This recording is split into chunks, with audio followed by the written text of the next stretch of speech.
Dr. Choman Hardi has been described as a chronicler of catastrophe. She's a Kurdish researcher and a poet, born in Iraqi Kurdistan, lived in Europe for 20 years, is now back in her hometown of Sulaimani, where she founded the Centre of Gender and Development Studies. Her most recent English collection of poetry, Considering the Women, was published in 2015 and explores the relationship between immigrants and their homeland, as well as women as survivors of political violence. Some of the poems, especially the sequence about the Iraqi genocide of the Kurds in the 1988 Anfal Campaign, Al-Anfal, are almost too painful to read. Poetry as reportage, it has been called.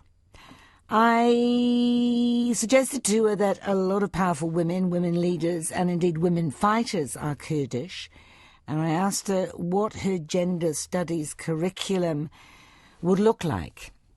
So we have various courses, and because it's an interdisciplinary minor, what we have done is we've developed 8 courses between the departments of English literature, social sciences, and the maths and science department, because we wanted to make sure that even if students don't take a minor in gender studies, at least in some of the departments, because we have electives, every student has to take 10 electives. Maybe they will take it as an elective or as a requirement for their own major. Maybe we've got courses about gendered representations of genocide, which I'll be teaching next semester, gender in ancient Greece, gender in Islamic history, gender and health in the developing world, gender, media and society, social justice in theory and practice. So a number of courses that are humanities and social sciences, and also sort of introductory courses to gender. I really believe in education. I feel that's really the main reason why people believe certain things is that they haven't been given the opportunity to explore other ideas. And this is particularly true in this region, which, was deprived of the income of ideas. There were sanctions. The sanctions meant also books couldn't come into the country. The academics were isolated. There was no travel abroad. There was little travel to and back, to and fro from this region. So I think it's time to open. The doors have been opened already, but it's time to open the doors to gender studies. And already some universities have started teaching a course here and there, setting up a unit. But we are the first one that offers extensive number of courses that will count as expertise for students who take it. One of the subjects you mentioned, of course, was the subject of your own postdoctoral research and the subject of a book published in 2011 about female survivors of genocide in Kurdistan, Iraq. Right. And Sulaimani, where you are, was pretty much at the centre of what I mentioned earlier, the Al-Anfal. There were thousands dead and thousands displaced and thousands gassed. And it was an appalling situation which you must have to some extent experienced. What were your experiences? So this is right at the beginning of my late childhood, early teens. It's 1988, and the government started targeting the regions that had been redlined for security reasons. When you say the government, you mean the Iraqi government? The previous Ba'ath government, yes. Saddam Hussein, yes. Saddam Hussein's government, let's say. So this started, preparation for the Anfal campaign started from 1987. The Iraqi government used chemical gas against the civilians in the villages in 1987 in 2 of the valleys on the border of Iran. And obviously, I think they were also trying to test international community reaction, and there was none. So what they did is they set up a national census in 1987, October 1987, and they said, anyone who does not register in this national census will not be considered Iraqi citizen anymore. Now, the population that was targeted by the Anfal campaign, where most of them, in fact, all of them were village dwellers. So these were over 2,000 villages scattered around the borders of Iran and Iraq, but also Turkey and Iraq, but also inward villages, all the villages that lead to the cities. So the government cleared this belt. They deported many of the villages that were close to the main cities and settled them in sort of camps, IDP camps, and they gave them salaries and told them, don't work, we will support you. But then they prevented the rest of the villages to come through the checkpoints and register in that national census in October 1987.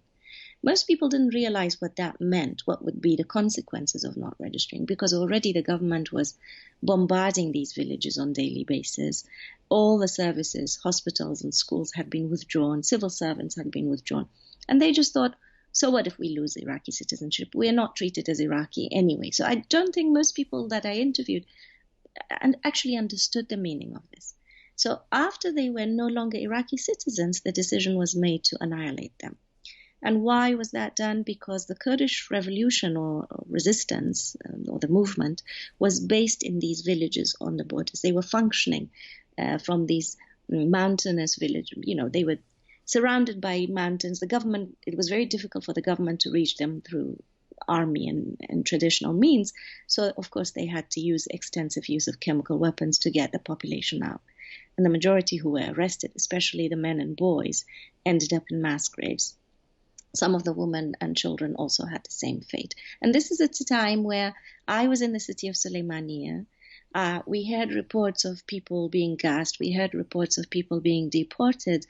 But at the time, most people thought, other than those who died in the bombardments and gassing, everybody thought these people are being arrested in order to be detained. No one actually knew until 1991 that the majority of them were killed, until the Iraqi government documents were uncovered during the uprising in the Kurdistan region. And then tons of documents were uncovered about how they killed these people. And then it became truth. Unfortunately, the survivors of the campaign, because they don't have bodies and they don't have graves, they don't have a body to bury. Some of them still maintain hope that by miracle a relative might have survived, might be struggling to get home, might not know who they are, and so on. So this has led to a lot of hope, unfortunately, which makes it more difficult for especially the women to let go. I think you and your family then went to Iran and ultimately to the UK. That's right. We initially, during the campaign, and my brothers had already joined the Kurdish resistance. My sister had just finished her medical degree that year. So that summer of 1988, we moved to Iran. We were sort of refugees. I mean, you don't have refugee status in Iran, but we were refugees there for 4 years. And then the 1991, for 3 years, 1991 uprising and mass exodus happened. And then as a result of that, we all moved again via Turkey to the UK. What happened to your brothers? So my brothers, they had been separated during the attacks. One of them was mildly injured by the gas weapons. One of them ended up in Iran. The other one, the older brother, unfortunately, he somehow managed to get back into the city, and he knew enough not to come home. So he went to a house of a relative in a small town near Sulaymaniyah. And he was in hiding for a while the campaign continued, because it started in February 1988. And he came back in March, April, not knowing at all what had happened to my other brother, who had been injured and then managed to get to Iran. And then a few months later, when the campaign was calming down a bit, he managed to get to be smuggled back to Iran, basically. And a couple of months after that, we also joined him. Going back to Sulaymaniyah for you must have been quite a strange experience because you were there for your formative years. There were obviously shadows over the place. Going back, what's it like now? So all in all, I had lived away from this region since 1988. That's 26 years until I came back in 2014. And to be honest, even before that, I mean, when I was born, my family fled, and I was 5 when I came back. So I had spent few years of my life in this city, but somehow it just had this effect on me. It kept calling me back. All my holidays when I was in London and later, when I moved to Germany, all my holidays, whenever I had money, I came back here. And it was awful, really. I mean, in the 90s, this was a very depressing place. There was the Iraqi government, the previous Ba'ath government, was no longer here, but the Kurdish government was divided. There was civil war between the Kurdish factions. There was the sanctions. Everybody was desperate. But it somehow kept pulling me back. And as I said, in the last years of my life in Europe, I and my husband, we both knew that we really wanted to move back. He had also lived in Germany for 29 years and, of course, completed his education there. So we were just looking for the right time, the right moment, and the right opportunity. And I am lucky to work in the American university because to some extent, my colleagues, the system, it feels like we are still in a very developed country in some ways. But I think if I had worked in the public university, things would have been much more difficult for me because, for example, colleagues that tried to set up gender studies in the University of Sulaymaniyah, and they started much earlier before I did, they faced a lot of resistance and many complications, which I was lucky enough never to experience. The leadership of my university was always very supportive. The students were not very welcome, but I think soon they caught on the idea that this is a good thing, it's a positive thing. And we now have like 13 people who are taking the gender studies minor, and 4 of them are young men. So it's something to be proud of. I think it's been culture shock on many levels too, because I think people have been bombarded here by events and political turmoil, one after the other. Powers that they don't have control over actually run this region. Things happen, things turn around in very short times. There is at the moment economical crisis, salaries are not being paid.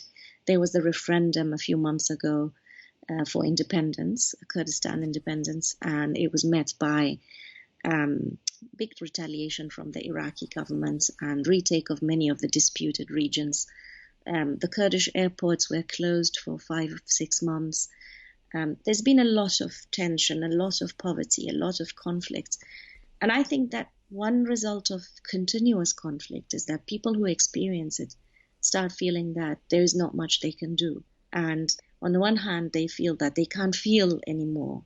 If you come here, you'll be surprised how every Friday everybody goes picnicking. They're all drinking and dancing and picnicking and wearing nice clothes, which is fantastic. It's about survival. You have to still live. But on the other hand, you also become apathetic. You just feel that, all these things happen. I can't control them. Therefore, I'm just going to concentrate on my own life. So one of the things we try to develop in the Gender Center, and we supervise a student group called the Action Group, is that we all have agency, that we're not powerless, and to tell young people that, especially if we work together, we have a lot of power. And this is something we're trying to tell people in general, but it's very difficult. I think it's much, much easier with younger people who still haven't been disillusioned and depressed and bogged down by the continuous conflict. And these are going to be the future leaders and administrators and businessmen and women of the region. So it's very important to at least work on the next generation. How alive is the dream and indeed the reality of a united Kurdistan out of the 4 different parts that Kurds are now living in: Turkey, Iran, Iraq and Syria? Now, I'm going to be very unpopular for saying this, but I personally don't believe that's ever possible. I believe not only because we have 4 countries that are very much against it, Iraq, Iran, Turkey, and Syria, but also because the Kurds in the different countries have developed a different history, a different trajectory, different, in some ways, even, culturally, we are quite different from each other now. We have different political parties. We've been fighting different states. I don't think, but personally, I think I've always, my father believed in independent and united Kurdistan. My brothers fought for this. I believed in this for a long time.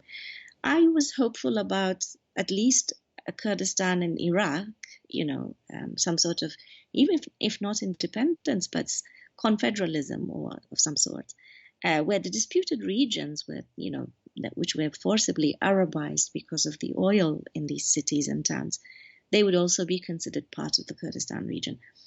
I think we're becoming more and more aware that the battle continues. This is not going to happen, not because just the regional powers won't allow, but because also internationally, politically, there is no support for such a thing. I mean, I personally believe if Iraq and Turkey and Iran and Syria were democratic countries where Kurds would be treated as equal citizens to everyone else, where their culture and their language and their values would be respected like everyone else's, there wouldn't be need for another state. But our main issue is that at this moment, none of these states are democratic. None of these states do see us as full citizens. In fact, we are continuously seen as a threat, which makes the nationalist idea keep growing, because I personally believe Abadi, the president of Iraq, had a moment, the prime minister, had a moment after the referendum when majority of the Kurds voted for independence. He could have been that good Iraqi leader who said, you know what, things have been bad. We have a terrible history. There's been genocide, conflict. I am going to be that good leader who would unite us. For example, salaries have not been paid in the Kurdistan region for a long time. Many issues, including corruption, are part of the problem. He could have been saying, look, I'm going to consider you Iraqi citizens because I do consider you Iraqi citizens.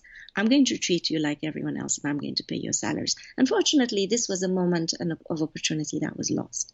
He behaved in a way that made even those who didn't vote for independence start thinking again and say, well, you know, this is not working. This relationship with Iraq is not working.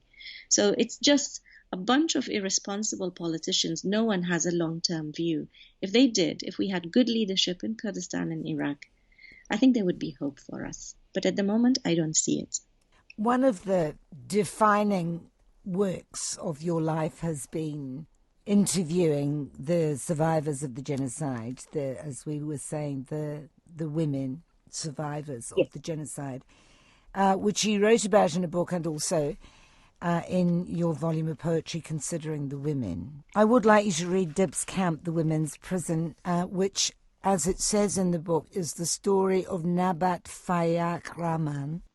One of the things that I try to address in my poetry is that violence isolates survivors. Those who survive violence end up engulfed by grief, and this grief separates them from the rest of the community that don't understand, but also from their own children. So this is the story of a woman who survived the Anfal Campaign. She lost her husband and 2 children in the campaign. Dibs Camp, the Women's Prison. You do not die, not when you want to, not when you see your strong husband, the big brother in his own family, kicked bloody by a group of men, equipped with loaded guns and hatred, not when your beautiful teenage daughter is handpicked by soldiers and never comes back, and for the rest of your life you are left to wonder, was she sold to prostitution? Does she still live? Not when your son withers in your lap and he cries until he can no more, when the last thing he asks of you is cucumber, and you give him a green slipper to suckle on because he's beyond knowing the difference. No, not even when the rest of your children grow fed up with your black garments, your secret tears, your headaches when you smell cucumber. You do not die. A lot of the stories that the women told you about Al-Anfal really must have done your head in. How did you deal with that? Oh, I got very, very sick. I've always been a sensitive person. Even as a child, every time my father told me a story that was sad, I would cry. I still cry when I watch a movie about the Holocaust or any other painful, real experience. So I found it very difficult because I was listening to a lot of stories of grief, of suffering, of poverty and stigma, and gas survivors being continuously ill and nobody believing them, women who are widows, but they still think of themselves as the wives of disappeared and they maintain hope. Everybody tells them it's irrational, but they still maintain hope. People who are poor, they say, don't interview me, give me a job, support me, support my children. I mean, I was completely devastated because I personally thought I knew the Anfal story. This is my nation's story. I've heard so much about it. I watched documentaries. I know what's going on here. And I tried to address that in the first poem in the Anfal sequence, that I went into the field thinking that I know it all, nothing is going to affect me and I'm bulletproof. But then I was completely overwhelmed by the whole thing. And I felt ill. I was continuously having infections and rashes, and I was very depressed, having a lot of nightmares. And my friends were the first to notice that I really needed a therapist. And I kept saying, no, I'm fine. And it took a long time to actually realize that I'm not functioning anymore. I can't even work on the book anymore. All I do is just be very sad and cry easily and have nightmares and have lots of aches and pains. So I started seeing a massage therapist and a nutrition specialist, and started learning to swim, surrounded myself by friends. I just sort of sent out a call to my close friends and said, I need support. I am finding it difficult to get through my evenings. If you have time, spend time with me. And I was very lucky because I had the means to recover. It took a while, but I managed to get back on my feet. And one of the things that actually helped me, surprisingly, was massage therapist told me, you don't have to experience pain to understand pain. And what you're doing is experiencing pain. And I thought, that's right. I started this book. I started this research in order to give these women a voice. I wanted to help them, to put them on the, academic map of research. But I have become desperate and I have become voiceless like them. And I need to focus again, and I need to remember why I did this research.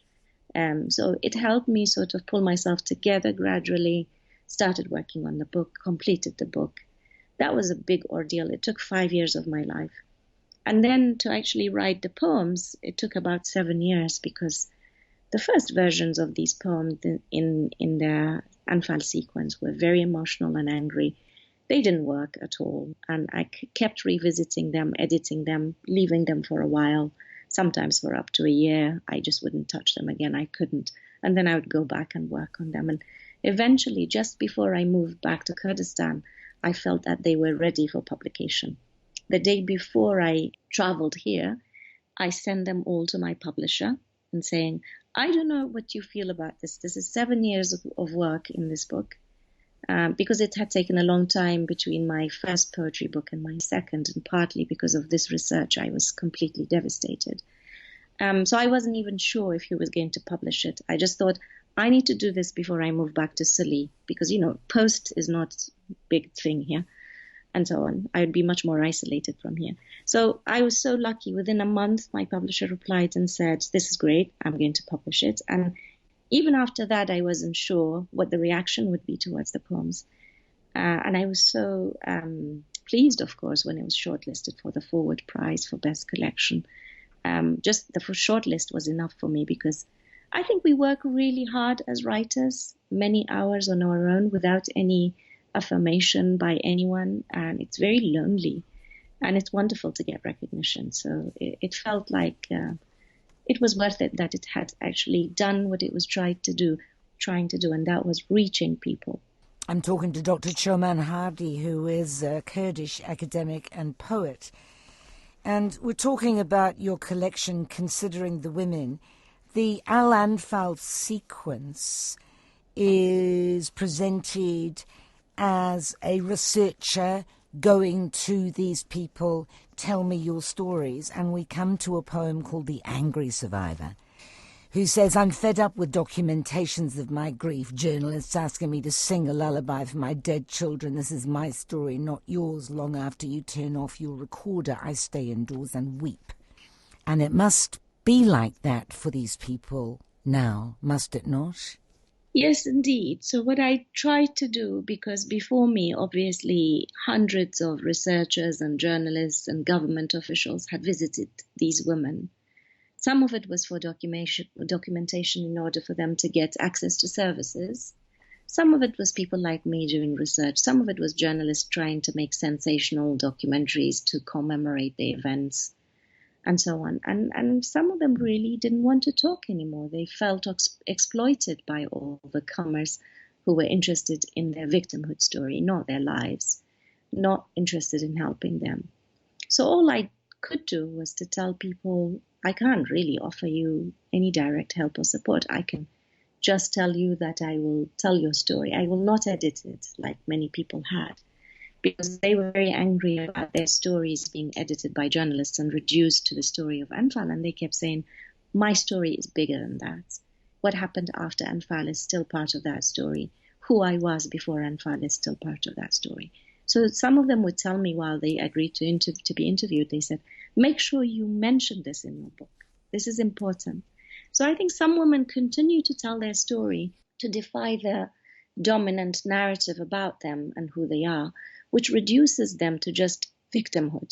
For example, every year when the Anfal campaign is commemorated around 14th of April, every year there will be images of them in black, images of them sitting alone in graveyards, images of them beating their chests and tearing their hair, films of them crying, films of them singing lullabies, and they're still in black. And that's what the community wants to see. These loyal women who are grieving what a nationalist Ba'athist government did to this nation.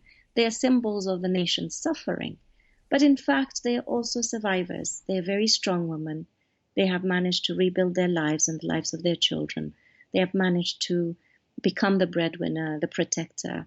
They have, most of their children have successfully grown up now. They are the lower section of the society because many of them were not able to complete their education, but they are good human beings, part of this community. And these women should be proud of themselves and should be celebrated for who they are, not just remembered as victims in black.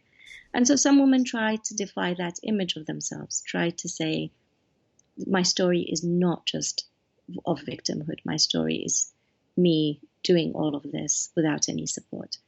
But others simply didn't want to tell their story. They just said, I'm not interested, leave me alone. And of course, I had to respect that. And there was one time, the Angry Survivors, based on a woman's story, who actually told me to leave the house and was very aggressive. And I was very sad, but I completely understood how she felt. Because years ago, she had been exploited very badly by a journalist who reassured her he would not broadcast her interview because she still lived in the region which was administered by the Iraqi government, under Iraqi government control. He had sneaked into the town, taken this interview and said, I will not broadcast it. It is just for the archives. But in fact, he did, and her life was in danger. So obviously she didn't trust anyone anymore. So it was very difficult, but it was also a process of trust building. I ended up going to some of the Anfal regions repeatedly. I met and re-met these women. I had lunch, dinner with them. I sometimes stayed the night in their houses, stayed the night in their neighborhoods. We chatted, we talked, and I also interviewed them. So I think, and I also let them, the initial phase of the interview was me just letting them talk about their story because they didn't like being interrupted.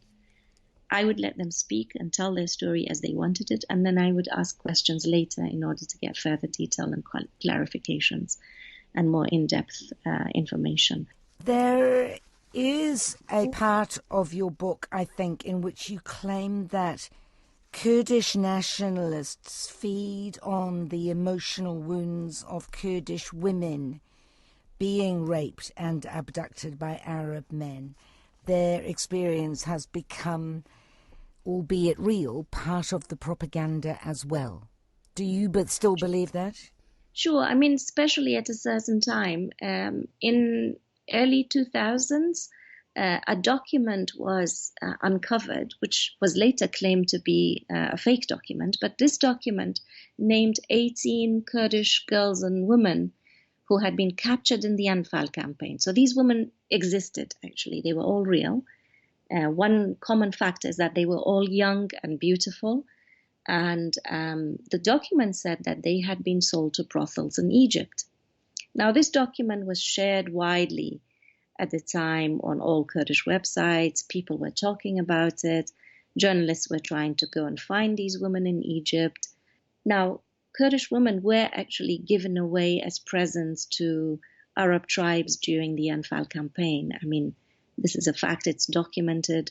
Some people were abducted, some people were raped, some people were given away as presents, and some of them ended up just being married off to these tribes, to one of the sons in the tribe and so on, and integrated. We don't know if they want to come back or not, but certainly they were married off. They weren't abused, But this document at the time, which later the Iraqi High Tribunal judged to be false, not authentic, it was used as one of the things like, that's what they do, or women. And, nationalism, it's a very interesting idea, interesting relationship between nationalism and women's bodies, because nationalists want to keep the bloodline pure. They want to make sure that the woman, the biological reproducers of the nation, will only have sex with people of the nation, so that they reproduce children who are from the same blood. So any sort of woman having sex or having children with other people is considered dilution of the blood of the nation.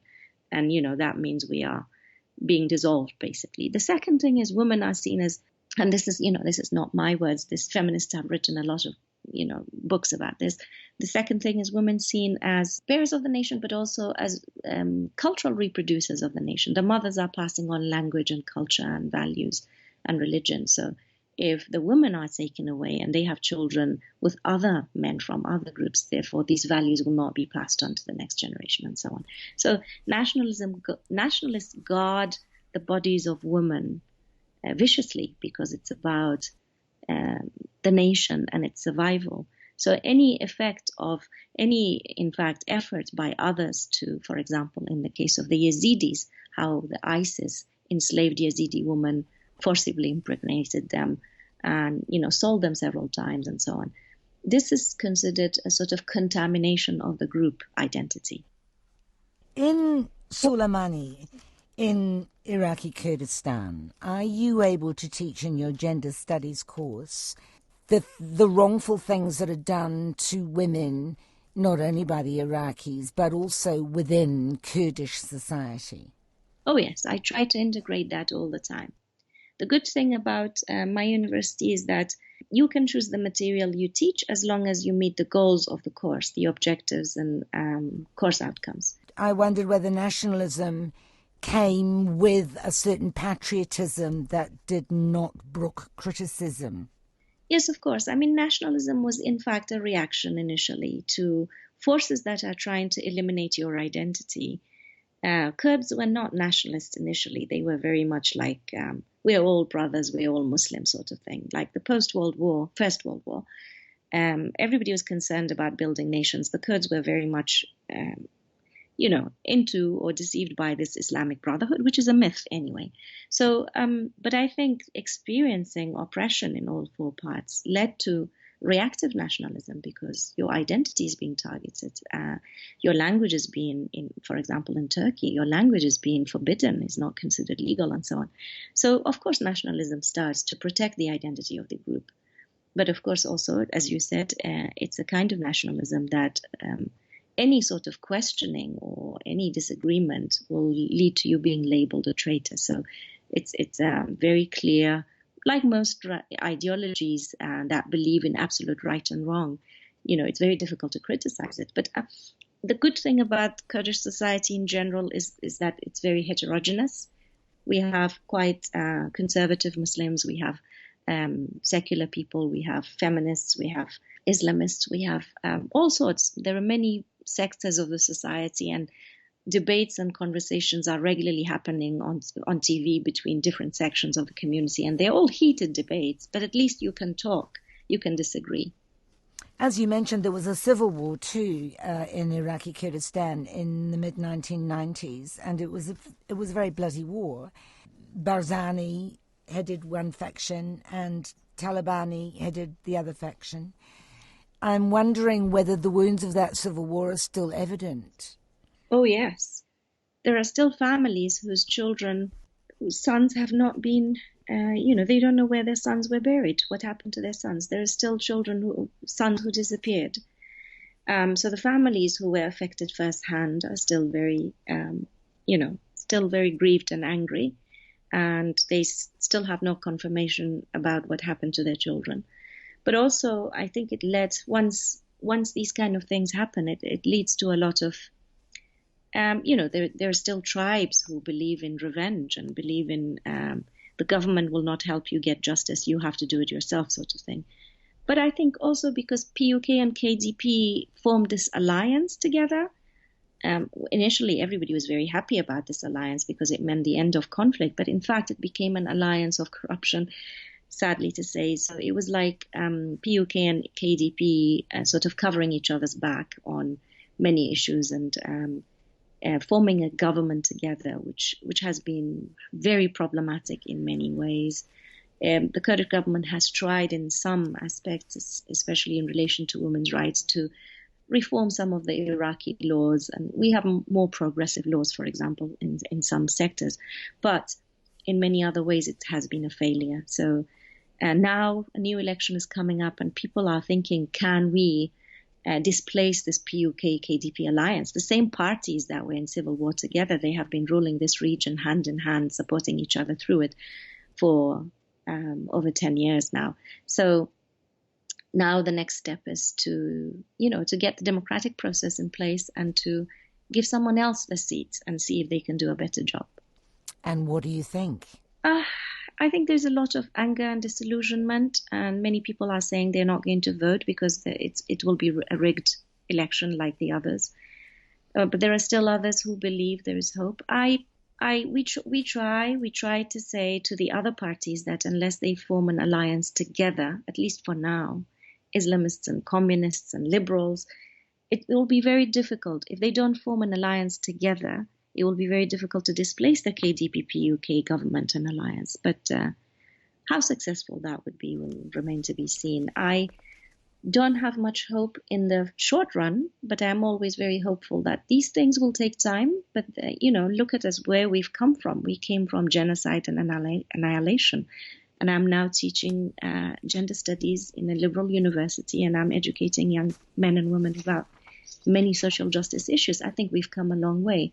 But we just have to be patient. Maybe not this election, maybe in the future things will change. Would you get into politics yourself? I have been asked to. I don't like to. No, I don't think I'll be a good politician. I think I stand up for too many things that I think many politicians will have to bend some of their principles, especially in this region, in order to stay in politics. They have to face a lot of, go ahead with many things they probably wouldn't agree on otherwise. They have to compromise and so on. I don't think I can do that, and I'm not diplomatic. I would be fighting and arguing my way. I don't think I would be a successful politician, and to be honest, I'm not interested in politics. I'm much more interested in development and in particular education. And are you still writing poetry? I am a little bit, but I have completed a novel and I'm trying to get that published. I write poems sporadically simply because I'm also doing research and teaching and everything else. It's a matter of time, but I'm always, I work slowly, I do it in my own time. I think in another 10 years, maybe there will be another collection. I just published a book of translation, a book-length poem by the renowned Kurdish poet Sherko Bekes, which won a translation prize in the UK. So I continue, but in different, because I do research and fiction and translation and poetry, it's always much slower than everyone else. Can you tell me what the novel is about? So the novel is set in 2003, just before the American invasion of Iraq began. It's set in the last 7 wars before the war, and it's about a Kurdish family, 2 siblings living in London and 1 sibling living in Suleimania. It's reliving the traumas of the past and questioning the past, family history as well as national history as the war is unfolding. So the novel ends on the day the war starts, and it's exploring trauma, identity, gender oppression, suicide, national issues. It's called The Silent Walls. And that was Dr. Choman Hardi, who is a Iraqi Kurd. She's teaching in her home city again in Suleimani. Her latest collection of poetry is called Considering the Women.